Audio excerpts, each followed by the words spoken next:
Hi all. അപ്പോൾ കഴിഞ്ഞ ക്ലാസ്സിൽ നമ്മൾ എസ് സി ആറിൻ്റെ ടേൺ ഓൺ മെത്തേഡ്സ് ഡിസ്കസ് ചെയ്തു. അപ്പോൾ ഇനി നമുക്ക് ഈ ഒരു സെഷനിൽ നമുക്ക് എസ് സി ആറുമായിട്ട് ബന്ധപ്പെട്ടിട്ട് ട്രാൻസിസ്റ്റർ അനലോഗി, അതുപോലെ എസ് സി ആറിൻ്റെ സീരീസ് ആൻഡ് പാരലൽ കണക്ഷൻ ഇതുകൂടി ഡിസ്കസ് ചെയ്ത് കഴിഞ്ഞാൽ എസ് സി ആർ എന്ന ഒരു ടോപ്പിക്ക് ഏകദേശം കംപ്ലീറ്റ് ആവും. ഓക്കെ, അപ്പോൾ ട്രാൻസിസ്റ്റർ അനലോഗി. അപ്പോൾ എന്താണ് ട്രാൻസിസ്റ്റർ അനലോഗി? അതായത് നമ്മളൊരു എസ് സി ആർ, നമ്മൾ എസ് സി ആറിൻ്റെ സ്ട്രക്ചർ എപ്പോഴും മനസ്സിലുണ്ടാവണം. എസ് സി ആർ എന്താണ്? PN 4 ലെയേഴ്സ് ഉണ്ട്. J1 J2 J3 3 ജംഗ്ഷൻസ് ഉണ്ട്. അപ്പോൾ ഈ ഒരു 4 ലെയർ സ്ട്രക്ചറിനെ നമ്മൾ എന്ത് ചെയ്യും? ട്രാൻസിസ്റ്ററായിട്ട് നമുക്ക് ട്രാൻസിസ്റ്ററിന് ഇക്വലൻ്റ് ആണ്. എസ് സി ആർ ട്രാൻസിസ്റ്റേഴ്സ് ഇൻ്റർകണക്ട് ചെയ്യുന്നതിന് ഇക്വലൻ്റ് ആണ്. അതാണ് ട്രാൻസിസ്റ്റർ അനലോഗി എന്ന് പറയുന്നത്. അപ്പോൾ നോക്കാം, നമ്മളിതിൽ എന്താണ് PN. അപ്പോൾ ഒരു PNP ട്രാൻസിസ്റ്റർ Q1 ആയിട്ടും, അടുത്ത രണ്ടാമത്തെ ഇത് സെക്കൻഡ് കാണിച്ചിരിക്കുന്ന Q2 എന്നുള്ളത് ഒരു NPN. അതായത് PN ഈ 4 ലെയേഴ്സിന് NP എന്നിലെ സെൻട്രൽ ലെയേഴ്സ് ഷെയർ ചെയ്തുകൊണ്ട് ഒരു PNP ട്രാൻസിസ്റ്ററും ഒരു NPN ട്രാൻസിസ്റ്ററിൻ്റെയും കോമ്പിനേഷൻ ആക്കിയിട്ട് നമുക്ക് വരക്കാം. ഓക്കെ, ഇതാണ് നമ്മുടെ transistor analogy of a thyristor എന്ന് പറയുന്നത്. അതായത് ഒരു തൈറിസ്റ്ററിൻ്റെ 4 ലെയേഴ്സിന് നമ്മൾ എന്ത് ചെയ്തു? രണ്ട് ട്രാൻസിസ്റ്ററായിട്ട്, 2 BJT ആയിട്ട് റെപ്രസെൻ്റ് ചെയ്തു. ഒരു PNPയും ഒരു NPN. ഓക്കെ, അപ്പോൾ ഇത് നോക്കാം. എന്താ PNP NPN അതിൻ്റെ സ്ട്രക്ചറിൽ നമുക്ക് വരയ്ക്കുമ്പോൾ അതിൻ്റെ സിമ്പിൾ ഇക്വലൻ്റ് സർക്യൂട്ട് എടുക്കുമ്പോൾ എങ്ങനെയാണ് മനസ്സിലാവുക? Q1 ആണ് PNP. അതായത് PNPയിൽ നമ്മുടെ കറണ്ടിൻ്റെ ആരോ ഉള്ളിലോട്ടായിരിക്കും അല്ലേ? അതാണ് PNP. NPNലാണെങ്കിൽ കറണ്ടിൻ്റെ ആരോ താഴോട്ടായിരിക്കും. ഓക്കെ, ഇനി ശ്രദ്ധിക്കുക, ഇമ്പോർട്ടൻ്റ് ആണ്. ഇതിൽ ഓരോ ടേംസും ഞാൻ എക്സ്പ്ലെയിൻ ചെയ്യാം. ഫസ്റ്റ് ഈ A എന്ന് പറയുന്നത് നമ്മുടെ ആനോഡ്, അതായത് നമ്മുടെ തൈറിസ്റ്ററിനെയാണ് നമ്മളൊരു 2 ട്രാൻസിസ്റ്ററായിട്ട് റെപ്രസെൻ്റ് ചെയ്യാൻ പോകുന്നത്. അപ്പോൾ ആനോഡുണ്ട്, ഏറ്റവും താഴെ കാഥോഡുണ്ട്, ഗേറ്റ് ഉണ്ട്. ഇത് മൂന്നും നമ്മുടെ തൈറിസ്റ്ററിൻ്റെ ടെർമിനൽസ് ആണ്, ആനോഡ്, കാഥോഡ്, ഗേറ്റ്. ഇനി ഈ ഫസ്റ്റ് ട്രാൻസിസ്റ്റർ Q1ൻ്റെ കറണ്ട് ഗെയിൻ ആണ് α1. അതുപോലെ സെക്കൻഡ് ട്രാൻസിസ്റ്റർ Q2ൻ്റെ കറണ്ട് ഗെയിൻ ആണ് α2. അപ്പോൾ നോക്കാം, ഫസ്റ്റ് PNP ട്രാൻസിസ്റ്റർ ആണ്. അപ്പോൾ PNP ട്രാൻസിസ്റ്റർ ആകുമ്പോൾ ആനോഡ് ഏറ്റവും മുകളിൽ കണക്ട് ചെയ്തിരിക്കുന്നത് എമിറ്റർ ആണ് അല്ലേ? ആനോഡുമായിട്ട് കണക്ട് ചെയ്തിരിക്കുന്നത് എമിറ്റർ ആണ്. സെൻട്രൽ കാണിച്ചിരിക്കുന്നത് ബേസ് ആണ്. താഴെ കാണിച്ചിരിക്കുന്നത് IC1 അതിൻ്റെ കലക്ടറാണ്. അതായത് ആനോഡ്, ബേസ്, കാഥോഡ്. ഓക്കെ, അപ്പോൾ ഇനി സെക്കൻഡ് ട്രാൻസിസ്റ്റർ Q2 എടുക്കാം. അപ്പോൾ Q2 നോക്കുമ്പോൾ എന്തായിരിക്കും? നമ്മളെ ഫസ്റ്റ് ട്രാൻസിസ്റ്ററിൻ്റെ ബേസ് കറണ്ട് IB1 ആയിരിക്കും. നമ്മുടെ സെക്കൻഡ് ട്രാൻസിസ്റ്ററിൻ്റെ കളക്ടർ കറണ്ട് IC2. ഇതിൻ്റെ കാരണം നമ്മൾ ഇൻ്റർകണക്ട് ചെയ്തിരിക്കുകയാണ്. അതുകൊണ്ട് ഫസ്റ്റ് ട്രാൻസിസ്റ്ററിൻ്റെ ബേസ് കറണ്ട് ആയിരിക്കും സെക്കൻഡ് ട്രാൻസിസ്റ്ററിൻ്റെ കളക്ടർ കറണ്ട്. ഓക്കെ, അപ്പോൾ സെക്കൻഡ് ട്രാൻസിസ്റ്ററിൻ്റെ കളക്ടർ കറണ്ട് വരുന്നുണ്ട്. ഇവിടെ വേറൊരു ബേസ് കറണ്ട് IB2 വരുന്നുണ്ട്. IB2 എന്താണ്? ഗേറ്റിലേക്കാണ് IB2 കണക്ട് ചെയ്തിരിക്കുന്നത്. അതായത് നമ്മുടെ തൈറിസ്റ്ററിൻ്റെ ഗേറ്റ് കറണ്ടാണ് സെക്കൻഡ് ട്രാൻസിസ്റ്ററിൻ്റെ ബേസ് കറണ്ടായിട്ട് വരുന്നത്. ഓക്കെ, IK എന്ന് പറയുന്നത് എന്തായിരിക്കും? നമ്മുടെ സെക്കൻഡ് ട്രാൻസിസ്റ്ററിൻ്റെ എമിറ്റർ കറണ്ട്. ശ്രദ്ധിക്കുക, IA എന്ന് പറയുന്നത് ഫസ്റ്റ് ട്രാൻസിസ്റ്ററിൻ്റെ എമിറ്റർ കറണ്ടാണ്. IK എന്ന് പറയുന്നത് സെക്കൻഡ് ട്രാൻസിസ്റ്ററിൻ്റെ എമിറ്റർ കറണ്ടാണ്. IC1 എന്ന് പറയുന്നത് ഫസ്റ്റ് ട്രാൻസിസ്റ്ററിൻ്റെ കളക്ടർ കറണ്ടാണ്. IC2 എന്ന് പറയുന്നത് സെക്കൻഡ് ട്രാൻസിസ്റ്ററിൻ്റെ കളക്ടർ കറണ്ടാണ്. IC2 ഈക്വൽ ടു IB1 ആയിരിക്കും. ഇനി IG എന്ന് പറയുന്നത് എന്താണ്? ഗേറ്റ് കറണ്ടാണ്. നമ്മുടെ തൈറിസ്റ്ററിൻ്റെ ഗേറ്റ് കറണ്ടാണ്. അത് ട്രാൻസിസ്റ്റർ അനലോഗസിൽ വരുമ്പോൾ എന്തായിരിക്കും? IB2 ഈക്വൽ ആയിരിക്കും അല്ലേ? IG plus IC1 ആണെന്ത്? IB ഇനി നോക്കാം, നമുക്ക് എഴുതിയത് നോക്കാം. Principles of thyristor operation can be explained with the use of its transistor model. Okay. Two transistor model is obtained by bisecting the two middle layers. അത് രണ്ട് middle ലെയേഴ്സിനെ bisect ചെയ്തു along the dotted lines in two separate halves. അതായത് നമ്മുടെ സെൻറ്ററിലുള്ള രണ്ട് ലെയേഴ്സിനെ ഒരു ഹാഫായിട്ട് സെൻറ്ററിലൂടെ cut ചെയ്തിട്ട് separate ചെയ്യുന്നതാണ് നമ്മുടെ ടു ട്രാൻസിസ്റ്റർ മോഡലിൻ്റെ സ്ട്രക്ചർ. ജംഗ്ഷൻ J1 J2 കാണുന്നില്ലേ, മുകളിൽ കാണുന്നത് J1 J2, അതുപോലെ J2 J3, J1 J2 J2 J3 can be considered to constitute PNP and NPN transistor separately. അതായത് ഒരു PNP നമ്മളെ J1 J2 ജംഗ്ഷൻ കാണുന്നുണ്ട്, അത് ഒരു PNP ട്രാൻസിസ്റ്ററും J2 J3 ഒരു NPN ട്രാൻസിസ്റ്ററും, അങ്ങനെ രണ്ടായിട്ട് നമ്മൾ തൈറിസ്റ്ററിനെ സ്പ്ലിറ്റ് ചെയ്തു.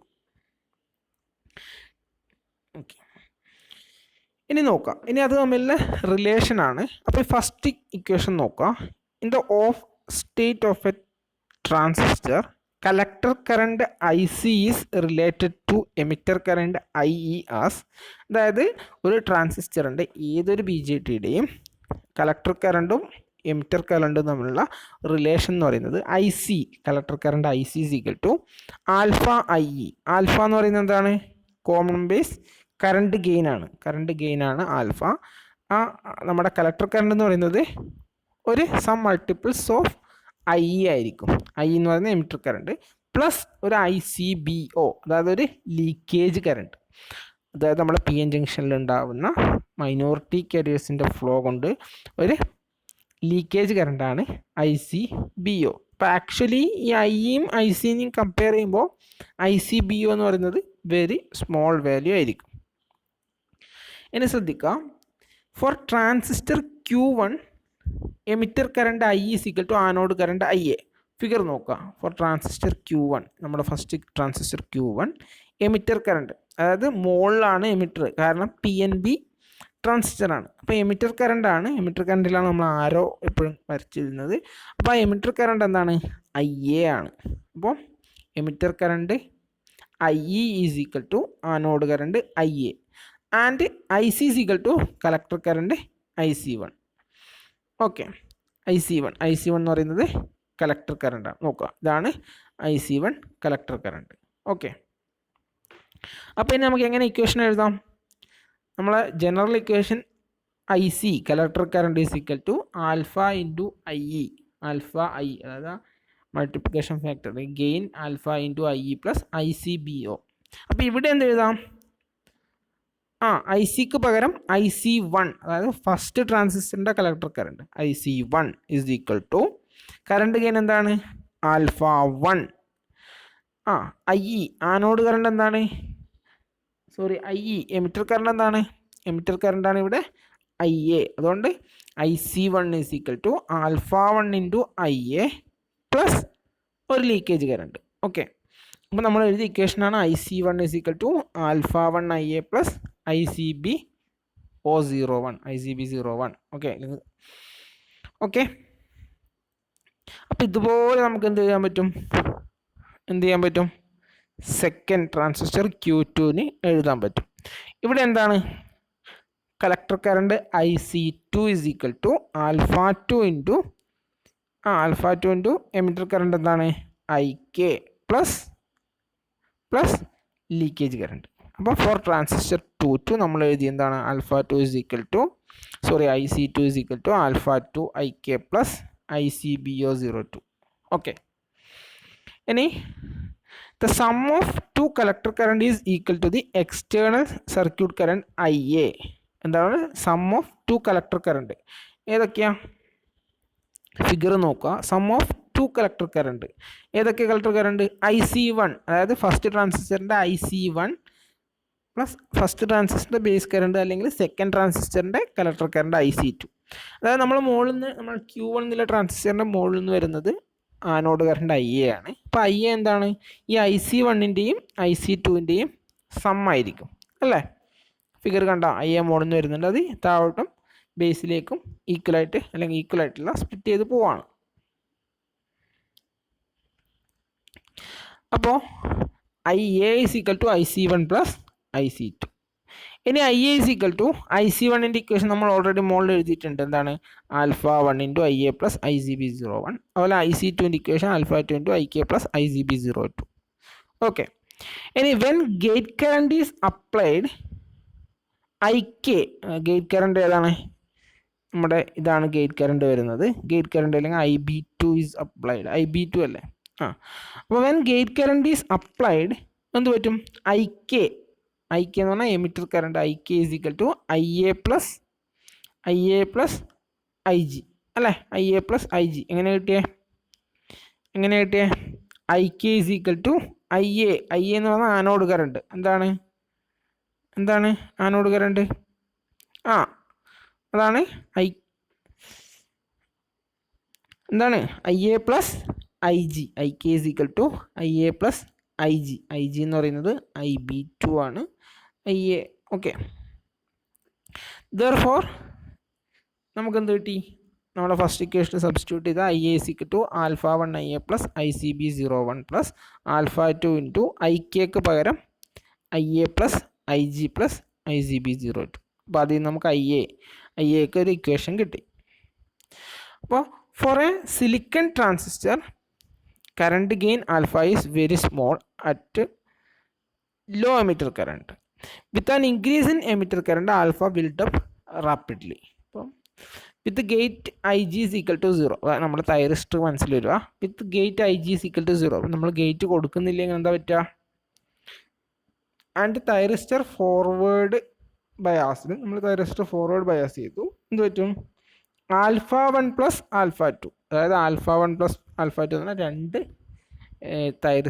ട്രാൻസിസ്റ്ററിൻ്റെയും gain alpha 1 plus alpha 2 is very small. Under this condition, അതായത് നമ്മളൊരു തൈറിസ്റ്റർ ഫോർവേഡ് ബയസ് ചെയ്തിട്ട് ഗേറ്റ് കൊടുത്തിട്ടില്ലെങ്കിലുള്ള കേസാണ് പറയുന്നത്. അപ്പോൾ ഗേറ്റ് അപ്ലൈ ചെയ്തിട്ടില്ലെങ്കിൽ എന്ത് പറ്റും?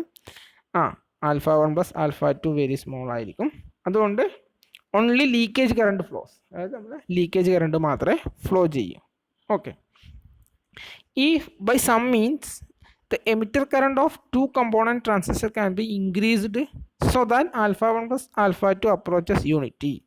നമ്മൾ എങ്ങനെയെങ്കിലും emitter current of two component transistor can be increased so that alpha 1 plus alpha 2 approaches unity. അതായത് alpha 1 plus alpha 2 approaches unity. അത് നിയർ ടു യൂണിറ്റി ആകുമ്പോൾ എന്ത് പറ്റും? നമ്മുടെ ഫസ്റ്റ് ഇക്വേഷനിൽ IA tends to become infinity thereby turning on the device. നമ്മുടെ ഇക്വേഷനിൽ IAയുടെ ഇക്വേഷൻ എന്താണ്? Alpha 2 into IG plus ICB0 plus 1 plus ICB02 divide by 1 minus alpha 1 plus alpha 2. ഇതാണ് നമ്മുടെ ആനോഡ് കറണ്ടിൻ്റെ ഇക്വേഷൻ അല്ലേ? അപ്പോൾ ആൽഫ 1 പ്ലസ് ആൽഫ 2 0 ആയിക്കഴിഞ്ഞാൽ എന്ത് പറ്റി? 0 ആയിക്കഴിഞ്ഞാൽ IA എന്ന് പറയുന്നത് alpha 2 into IG into IC leakage കറണ്ടിൻ്റെ മാത്രമേ ഉണ്ടാവും. In case alpha 1 plus alpha 2 unity എത്തിക്കഴിഞ്ഞാൽ എന്ത് പറ്റും? നമ്മുടെ IAയുടെ ഇക്വേഷൻ്റെ ഡിനോമിനേറ്ററിൽ ഇൻഫിനിറ്റി ആവും. അതായത് കൂടുതൽ ആൽഫ 1 പ്ലസ് ആൽഫ 2ൻ്റെ വാല്യൂസ് ചെറുതാവുന്നതനുസരിച്ച് നിയർ ടു യൂണിറ്റി ആവുന്നതനുസരിച്ച് IA ആനോഡ് കറണ്ട് കൂടും. അതിനാണ് നമ്മൾ ഈ ട്രാൻസിസ്റ്റർ ടു ട്രാൻസിസ്റ്റർ മോഡലിൽ എക്സ്പ്ലെയിൻ ചെയ്യാൻ ഉദ്ദേശിക്കുന്നത്. അപ്പോൾ ഇനി ഇത്ര മാത്രം പറഞ്ഞാൽ മതി. നമ്മൾ സർക്യൂട്ടിൽ alpha 1 plus alpha 2 nearly unity ആക്കിയാൽ എന്ത് ചെയ്യും? നമ്മൾ IA വാല്യൂ ഇൻക്രീസ് ചെയ്യും. അപ്പോൾ തൈറിസ്റ്റർ അല്ലെങ്കിൽ ട്രാൻസിസ്റ്റർ കോമ്പിനേഷൻ ടേൺഡ് ഓൺ ആയി എന്ന് പറയാം. As per the above equation, IA tend to become infinity, thereby turning on the device. അത്രയും കാര്യങ്ങൾ മാത്രമേ പറയുന്നുള്ളൂ. ഇനി നോക്കാം, external load limit the value of anode current to a safe limit. But നമ്മളെന്താണ് ആനോഡ് കറണ്ട് ഇൻഫിനിറ്റി ആവുന്നതാണ് നമ്മൾ ഇക്വേഷനിൽ പറയുന്നത്. പക്ഷെ നമ്മളെപ്പോഴും നമ്മുടെ സർക്യൂട്ടിലൊരു എക്സ്റ്റേണൽ ലോഡ്സ് ഉണ്ടാവും, ലോഡ് റെസിസ്റ്റേഴ്സും ഒക്കെ ഉണ്ടാവും. അതെന്ത് ചെയ്യും? നമ്മുടെ കറണ്ടിനെ ഒരു സേഫ് ലിമിറ്റിലേക്ക് ഇൻഫിനിറ്റി ആയിട്ട് അത്രയും ഹൈ ആവാണ്ട് ഒരു സേഫ് ലിമിറ്റിൽ പ്രൊട്ടക്റ്റ് ചെയ്യും. The method of turning on A thyristor is in fact are the method of making alpha 1 plus alpha 2 approaches to unit. അപ്പോൾ ആക്ച്വലി നമ്മൾ തൈറിസ്റ്റർ ഓൺ ചെയ്യുക എന്ന് പറയുമ്പോൾ എന്താണ്, അതിൽ ആനോഡ് കറണ്ട് ഫ്ലോ ചെയ്യിക്കുക, അതാണ് തൈറിസ്റ്ററിനെ ടേൺ ഓൺ ചെയ്യുക പറയുന്നത്.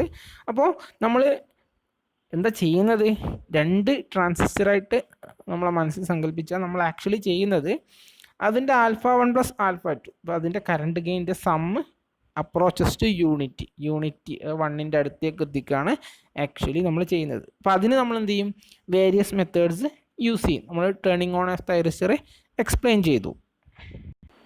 അപ്പോൾ അതിൽ നമ്മൾ എന്തൊക്കെയാണ് പറഞ്ഞത്, ഗേറ്റ് ട്രിഗറിങ്ങിൽ എന്താ ചെയ്യുന്നത്, നമ്മളൊരു പോസിറ്റീവ് ഗേറ്റിനും കാഥോഡിനും അക്രോസ് ആയിട്ടൊരു വോൾട്ടേജ് കൊടുത്തിട്ട് SARനെ ടേൺ ഓൺ ചെയ്യുന്നത്. അപ്പോൾ അതെങ്ങനെയാണ് നമ്മളൊരു ഒരു 2 ട്രാൻസിസ്റ്റർ മോഡലിൽ എന്താണ് സംഭവിക്കുന്നത് നമുക്ക് നോക്കാം. With anode positive with respect to cathode, anode positive ആണ്, അതാണ് forward bias. And gate current IG is equal to 0, IG 0 ആണെങ്കിൽ എന്ത് പറ്റും, shows that anode current equal to the forward leakage current is somewhat more than ICB01 plus ICB02.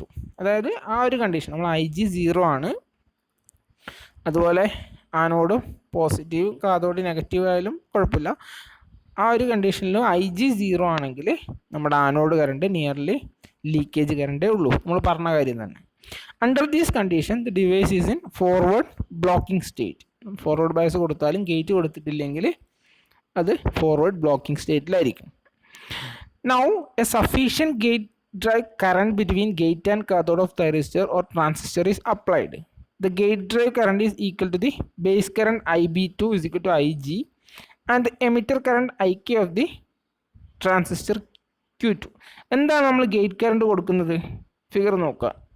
Gate current IG ആണ് കൊടുക്കുന്നത്. അപ്പോൾ IG എന്തായിരിക്കും, IG is equal to second ട്രാൻസിസ്റ്ററിൻ്റെ base current ആയിരിക്കും. നമ്മളൊരു ട്രാൻസിസ്റ്ററിന് ഒരു ഗേറ്റ് കൊടുത്താൽ എന്താണ് അവസ്ഥ, ട്രാൻസിസ്റ്ററിന് നമ്മൾ ബേസ് കറണ്ട് കൊടുത്തു കഴിഞ്ഞാൽ എന്താ പ്രശ്നം, ട്രാൻസിസ്റ്റർ ഓൺ ആവും അല്ലേ. അപ്പോൾ അത് തന്നെയാണ് ഇവിടെയും സംഭവിക്കുന്നത്. നമ്മൾ ഗേറ്റ് കൊടുക്കുന്നത് ആക്ച്വലി നമ്മുടെ സെക്കൻഡ് ട്രാൻസിസ്റ്ററിന് ബേസ് കറണ്ട് കൊടുക്കുന്നത് ആ ട്രാൻസിസ്റ്ററിനെ ഓൺ ആക്കുകയാണ് ചെയ്യുന്നത്.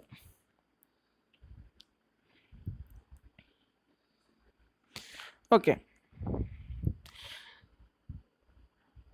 this gate drive current is equal to the base current IB2 that is equal to IG and emitter current IK of transistor Q2. With the establishment of emitter current IK of Q2, current gain alpha 2 of Q2 increases. അതായത് നമ്മൾ എന്ത് ചെയ്തു, ഒരു base current അല്ലെങ്കിൽ ഒരു gate current കൊടുക്കുമ്പോൾ അത് നമ്മളെ സെക്കൻഡ് ട്രാൻസിസ്റ്ററിൻ്റെ ബേസ് കറണ്ടാണ് കിട്ടുന്നത്. അപ്പോൾ അങ്ങനെ ഒരു ബേസ് കറണ്ട് കിട്ടുമ്പോൾ എന്ത് സംഭവിക്കും, സെക്കൻഡ് ട്രാൻസിസ്റ്റർ Q2ൻ്റെ എമിറ്റർ കറണ്ട് ഇൻക്രീസ് ചെയ്യും, അതുപോലെ അതിൻ്റെ കറണ്ട് ഗെയിൻ ആൽഫ 2 ഇൻക്രീസ് ചെയ്യും. അപ്പോൾ നമ്മൾ പറഞ്ഞു alpha 1 plus alpha 2 nearly unity ആയിക്കഴിഞ്ഞാൽ എന്താണ്, നമ്മളെ കണ്ടക്ഷൻ സ്റ്റാർട്ട് ചെയ്യുമെന്ന് പറഞ്ഞു. And the base current IB2 causes the existence of collector current IC2 is equal to beta 2 into IB2 that is equal to beta 2 into IG. Beta എന്ന് പറയുന്നത് collector current gain. Okay. This amplified current IC2 serves as the base current of IB1 of transistor Q1.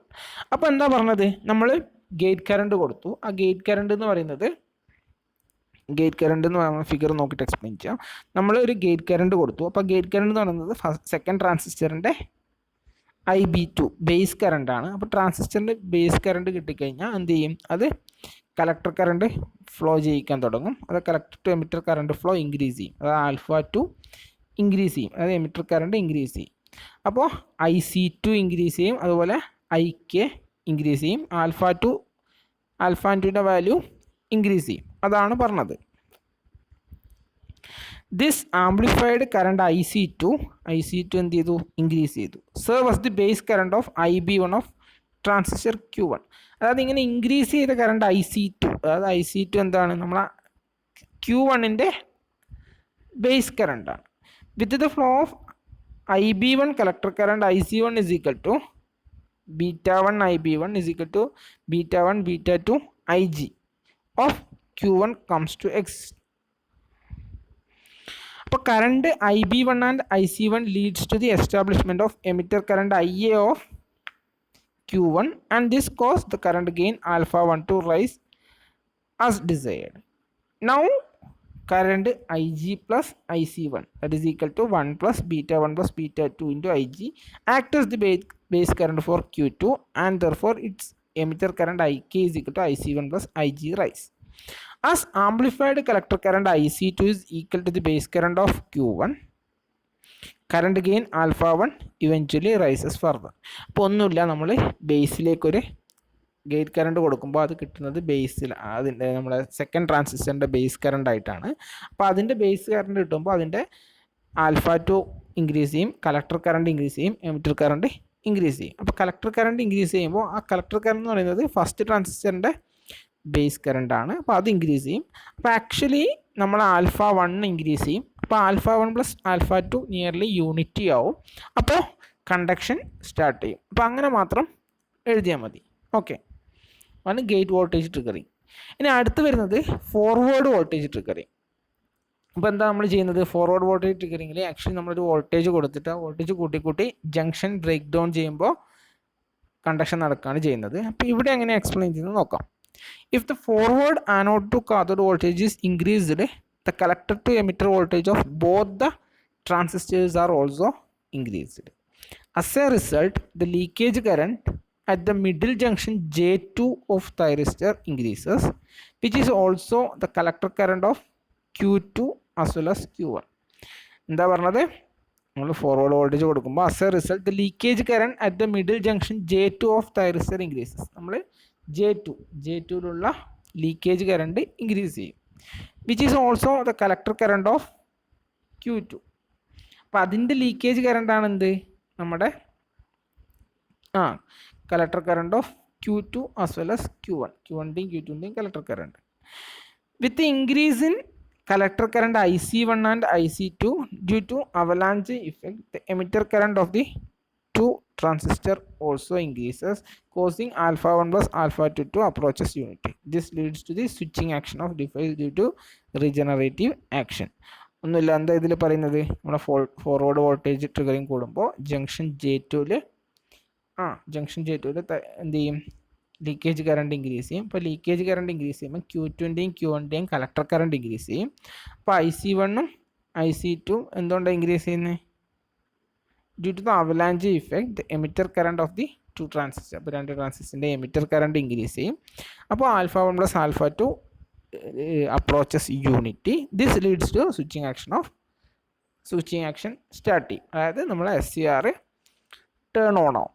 Okay, അപ്പോൾ di/dt ഉണ്ട്. അതുപോലെ തന്നെ എന്താണ് നമ്മൾ പറഞ്ഞത്? dv/dt പെട്ടെന്ന് നമ്മളെ ഒരു ചേഞ്ച്, അതായത് പെട്ടെന്നൊരു വോൾട്ടേജ് അപ്ലൈ ചെയ്ത് കഴിഞ്ഞാൽ നമ്മുടെ ജംഗ്ഷൻ J2ൻ്റെ കപ്പാസിറ്റൻസ് ഇഫക്റ്റ് കൊണ്ട് എന്ത് ചെയ്യും? ഒരു ഹൈ കറണ്ട് ഡ്രോ ചെയ്യും. ആ ഹൈ കറണ്ട് കൊണ്ട് നമ്മളെ SCR ഓൺ ആവുമെന്ന് പറഞ്ഞത്. അപ്പം എന്താണ് ഇതിലെങ്ങനെയാണെന്ന് നോക്കാം. The reverse biased junction J2 behaves like A capacitor because of the space charge present there. Let the capacitance of the junction B Zj for any capacitor I is equal to C dV/dt. അല്ലേ? Any capacitor current എന്ന് പറയുന്നത് C dV/dt നമ്മൾ already പഠിച്ചാണ്. അത് I is equal to C dV/dt. dV/dt എന്താണ്? C എന്ന് പറയുന്നത് junction capacitance ആണ്. dV/dt എന്ന് പറഞ്ഞാൽ അവിടുത്തെ voltage, rate of change of voltage. In case it is assumed that the entire forward voltage VA appears across the reverse biased junction J2, then the charging current across the junction is given by I is equal to Cj into dVA/dt. അതായത് നമ്മൾ കൊടുക്കുന്ന VA, അതായത് anode to cathode voltage നമ്മുടെ junction J2ലാണ് across ആണ്. J2നെ നമ്മൾ reverse bias ചെയ്യുമെന്ന് പറഞ്ഞു. J1ഉം J3യും forward bias ആവും, J2നെ റിവേഴ്സ് ബയാസ് ചെയ്യുമെന്ന് വിചാരിക്കാം. അപ്പം എന്ത് ചെയ്യും? Then the charging current across the junction is given by I is equal to Cj into dVA/dt. This charging current or displacement current across junction J2 is the collector current of Q2 and Q1. അപ്പോൾ ഈ capacitor charging current എന്താണ്? നമ്മളെ ട്രാൻസിസ്റ്ററിൻ്റെ Q2 Q1ൻ്റെ collector കറണ്ടാണ്. The collector current IC2 and IC1 will induce emitter current in Q2. അപ്പോൾ ഒരു collector current ഉണ്ടെങ്കിൽ എന്ത് ചെയ്യും? Induce emitter current in Q2 Q1. In case the rate of rise of anode voltage is large, അപ്പോൾ D V by D T large ആണെങ്കിൽ the emitter current will be large അല്ലേ, emitter current large ആയിരിക്കും. As a result alpha 1 plus alpha 2 will approaches unity. അപ്പോൾ നമ്മൾ two transistor അനലോഗിയിൽ turn on methods പറയുന്നുണ്ടെങ്കിൽ നമ്മൾ finally എന്ത് എത്തണം, കളക്ടർ കറണ്ട് ഇൻക്രീസ് ചെയ്യും, അതുകൊണ്ട് എമിറ്റർ കറണ്ട് ഇൻക്രീസ് ചെയ്യും, അതുകൊണ്ട് ആൽഫ 1 പ്ലസ് ആൽഫ 2 ഇൻക്രീസ് ചെയ്യും, അപ്രോച്ചസ് ടു യൂണിറ്റി ആവും, അതുകൊണ്ട് കണ്ടക്ഷൻ സ്റ്റാർട്ട് ചെയ്യും. ഇനി ടെമ്പറേച്ചർ ട്രിഗറിങ്. എന്താ ടെമ്പറേച്ചർ ട്രിഗറിങ്? ടെമ്പറേച്ചർ കൂടിക്കഴിഞ്ഞാൽ ഫോർവേഡ് ലീക്കേജ് കറണ്ട് കൂടും, ജംഗ്ഷൻ J2 റൈസ് ചെയ്യും, അങ്ങനെ കണ്ടക്ഷൻ നടക്കുന്നത്. This leakage current serves the collector junction current of the component transistor Q1 and Q2. Therefore, an increase in leakage current IC1, IC2 leads to an increase in the emitter current of Q1, Q2. അതുകൊണ്ട് alpha 1 plus alpha 2 approaches unity, consequently switching action. അപ്പോൾ എന്താണ്, temperature കൂടുമ്പോൾ junction J2 leakage current കൂടും. അപ്പോൾ actually junction J2 leakage current കൂടുക എന്ന് പറയുമ്പോൾ എന്താണ്, collector junction current of the component, collector junction Q1ൻ്റെയും Q2ൻ്റെയും കളക്ടർ ജംഗ്ഷൻ കമ്പോണൻറ്റ് ഇൻക്രീസ് ചെയ്യുന്ന പറയുന്നത്, കളക്ടർ കറണ്ട് ഇൻക്രീസ് ചെയ്യുന്ന പറയുന്നത്. അപ്പോൾ IC1 IC2 ഇൻക്രീസ് ചെയ്യുമ്പോൾ അതെന്ത് ചെയ്യും, സ്വാഭാവികമായിട്ട് എമിറ്റർ കറണ്ടും ഇൻക്രീസ് ചെയ്യും, അതുകൊണ്ട് ആൽഫ 1 പ്ലസ് ആൽഫ 2 യൂണിറ്റി ആവും, അതുകൊണ്ട് കണ്ടക്ഷൻ സ്റ്റാർട്ട് ചെയ്യും. ഇനി ലൈറ്റിലും സെയിം തന്നെ, എന്താണ്, in the forward biased thyristor leakage current across J2 increases which eventually increases alpha 1 plus alpha 2. Same ലൈറ്റിൻ്റെ കേസിലും ടെമ്പറേച്ചറിൻ്റെ കേസിലും നമുക്ക് എന്ത് പറയാൻ പറ്റും, ലൈറ്റും ടെമ്പറേച്ചറും കൊണ്ട് junction J2 leakage current increase ചെയ്യും, അപ്പോൾ അത് കളക്ടർ കറണ്ട് ഇൻക്രീസ് ചെയ്യും, അത് എമിറ്റർ കറണ്ട് ഇൻക്രീസ് ചെയ്യും, അത് ആൽഫ 1 പ്ലസ് ആൽഫ 2 യൂണിറ്റി ആവും. അപ്പോൾ ഈ alpha 1 plus alpha 2 reaches unity due to light, അല്ലെങ്കിൽ D V by D T, അല്ലെങ്കിൽ ടെമ്പറേച്ചർ, അല്ലെങ്കിൽ ഗേറ്റ് ട്രിഗറിങ്, അല്ലെങ്കിൽ വേറെന്താണ് പറഞ്ഞത്, ഫോർവേഡ് വോൾട്ടേജ്. ഈ റീസൺ കൊണ്ട് ആൽഫ 1 പ്ലസ് ആൽഫ 2 യൂണിറ്റി ആവുന്നതാണ് നമ്മൾ ടു ട്രാൻസിസ്റ്റർ അനലോഗിയിൽ എക്സ്പ്ലെയിൻ ചെയ്യുന്നത്. ഓക്കെ, അപ്പോൾ കുറച്ച് കൺഫ്യൂസിങ് ആണ്. അപ്പോൾ ഒന്ന് എഴുതി നോക്കാം, എന്നിട്ട് എഴുതി നോക്കിയിട്ട് നിങ്ങൾ വരച്ച് എഴുതി പഠിക്കുക, അതാണ് ഏറ്റവും ഇമ്പോർട്ടൻ്റ് ആയിട്ട് ചോദിക്കുക. ഈ ടേൺ ഓൺ മെത്തേഡ്സ് എന്ന് ചിലപ്പം ചോദിക്കണം എന്നില്ല, ജസ്റ്റ് നിങ്ങൾക്ക് transistor explain the two transistor model of a thyristor എന്ന് ചോദിച്ചാൽ ഒരു 6 മാർക്ക് ക്വസ്റ്റ്യൻ ചോദിച്ചാൽ നിങ്ങൾ ഇതെല്ലാം എഴുതണ്ട, ജസ്റ്റ് ആ ട്രാൻസിസ്റ്ററിൻ്റെ ടു ട്രാൻസിസ്റ്റർ മോഡൽ വരക്കുക, അതിൻ്റെ ഇക്വലൻറ്റ് സർക്യൂട്ട് വരക്കുക, ആ ഇക്വേഷൻ എടുക്കുക, എന്നിട്ട് ആനോഡ് കറണ്ടിൻ്റെ ഡെറിവേഷൻ ചെയ്യുക, എന്നിട്ട് പറയുക എന്താണ്, ഈ ആൽഫ 1 പ്ലസ് ആൽഫ 2 അതായത് കറണ്ട് ഗെയിൻ യൂണിറ്റി ആകുമ്പോൾ അല്ലെങ്കിൽ നിയർലി 1 ആകുമ്പോൾ കണ്ടക്ഷൻ സ്റ്റാർട്ട് ചെയ്യും. അപ്പോൾ അതിന് വേണ്ടിയിട്ട് ഇത്രയും മെത്തേഡ്സ് ഉണ്ടെന്ന് പറഞ്ഞിട്ട് ആ മെത്തേഡ്സ് ജസ്റ്റ് അങ്ങ് എഴുതി വെച്ചാൽ മതി, അത് എക്സ്പ്ലെയിൻ ചെയ്യണമെന്നില്ല. ഓക്കെ, അപ്പോൾ ഇതാണ് ടു ട്രാൻസിസ്റ്റർ അനലോഗി.